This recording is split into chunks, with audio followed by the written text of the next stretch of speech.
तो hello guys, मेरा नाम अंजलि है और स्वागत है आपका मेरे एक न्यू मिनी ब्लॉग्स में, जो कि मैंने पहला मिनी ब्लॉग्स बनाया है। अभी सुबह नहीं हो रही है, अभी दोपहर के 1 से 1:30 बज रहे हैं और मुझे इतना ज़्यादा आलस आ रहा था कि मैं नहा के सीधी सो ही गई।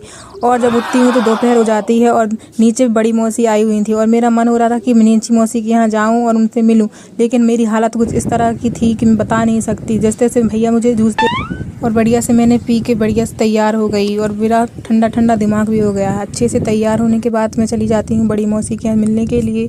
तैयार होती हूँ तो कितनी ज़्यादा अच्छी लगती हूँ और प्रिटी लगती हूँ और जा रही हूँ नीचे। चलिए मैं आपको भी मिलवा देती हूँ मेरी मौसी से।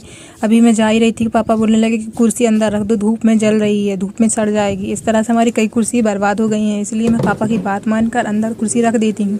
और पापा मुझे गुस्से से ऐसे दिख रहे थे कि जैसे कि मैं उनको कुर्सी रखूँगी नहीं, काम ही नहीं करूँगी। धूप इतनी ज़्यादा हो रही थी कि मैंने सबसे पहले स्लीपर्स पहन लिए और स्लीपर्स पहन कर मैं चली जाती हूँ नीचे ही। नीचे देख रहे थे ये लोग आशीष उपाध्याय की new funny videos.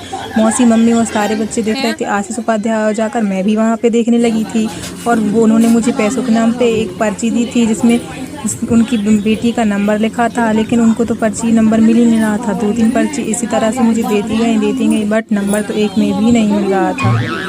Actually mummy और भाभी का सुमंती मास का व्रत था, तो उन लोगों ने सबके लिए खिचड़ी बनाई थी और खिचड़ी मैंने भी खाई थी। खिचड़ी इतनी मस्त बनी थी कि मैंने उसका वीडियो शूट ही नहीं किया, डायरेक्ट खा लिया। और मैंने अभी पानी पिया है। और कोई रिश्तेदार घर में जब आता है तो बहुत ज़्यादा अच्छा लगता है और मुझे भी बहुत ज़्यादा अच्छा लग रहा था। यहाँ पे शिवांशी सिर्फ कार्टून देख रही थी, 2 से 3 घंटे सिर्फ मोबाइल में लगी रही थी। उसने किसी से भी दो बहनों में ऐसी क्या बातें होती हैं कि हम लोगों तो कुछ समझ में ही नहीं आता है। इतनी सीक्रेट्स बातें तो कोई भी नहीं जानता जितनी ये लोग जानते हैं।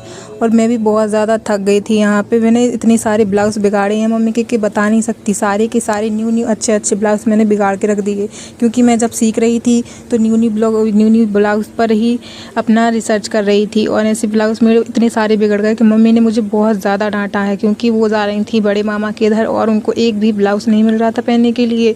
तो जैसे तैसे मैंने उनको ढूंढ के न्यू ब्लाउज़ दे दिया है, बट सुना तो इतनी रही थी कि तूने सारे ब्लाउज़ ही बिगाड़ दिए हैं। शिवांशी के गुड्डू से ज़्यादा तो उसने मैं खिलती हूँ, क्योंकि मुझे बहुत ज़्यादा अच्छे लगते हैं। और उसकी मंजली बुआ उसके लिए लाई थी और ज़्यादा तो मैं ही खेलती हूँ। कितने अच्छे गुड्डू लगते हैं मुझे भी, आप लोगों को भी लगते हैं, कमेंट में ज़रूर बताना।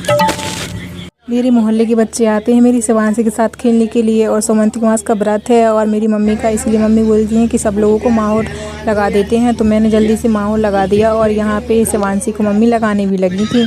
शिवांशी तो सिर्फ मोबाइल में देख रही थी, उसे माहौर से कोई फ़र्क नहीं पड़ता है। मम्मी तो माहौर लगा रही थी और मेरी शिवांशी कार्टून देख रही थी और मोबाइल से पलक भी नहीं झपका रही थी, गणपति जी को देख रही थी शायद। यस। और मम्मी लगी थी माहौर लगाने के लिए। मेरे पैरों में तो किसी ने माहौर लगाया ही नहीं। बच्चों को लगाते मम्मी तो ध्यान ही भूल गई कि उनकी बेटी तो बिना माहौर के ही बैठी हुई है। इसीलिए मैंने भी सोच लिया कि चलो अब मैं भी अपने हाथों से ही माहौर लगा लेती हूँ, लेकिन ज़्यादा अच्छा नहीं लगा पाती हूँ। मैंने स्टार्टिंग भी की थी, बट ज़्यादा अच्छा नहीं लगा था माहौर। बट जैसा भी लगेगा आपके सामने होगा। और आप लोग माहौर कैसे लगाते हैं कमेंट में बताना, और मेरा माहौर कैसा लगा है ये भी बताना। मेरी मम्मी मेरे पैर पड़ने लगती हैं, क्योंकि मैं उनकी लक्ष्मी हूँ घर की, और मेरे वजह से लक्ष्मी आती है, उनका मानना है। यहाँ पे बहुत ज़्यादा धूप हो रही थी और हवा भी इतनी ज़्यादा चल रही थी कि मुझे लगा कि कपड़े तो सारे ही उड़ जाएंगे और मेरा फेवरेट टॉप भी उड़ जाएगा। इसीलिए मैंने सारे कपड़े उतार लिए थे ताकि ये हवा में उड़ ना जाएँ, और बहुत ज़्यादा हवा भी चल रही थी। एक्चुअली मैं वॉइसिंग में कोई एडिटिंग नहीं करती, इसीलिए मुझे वॉइसिंग अच्छे से आती नहीं है। अगर आप लोगों को मेरी वॉइसिंग अच्छी लगे तो प्लीज़ मुझे बताना, और अगर अच्छी नहीं लग रही है तो ये भी बताना। तो इतनी हवा चल रही थी कि मैंने सारे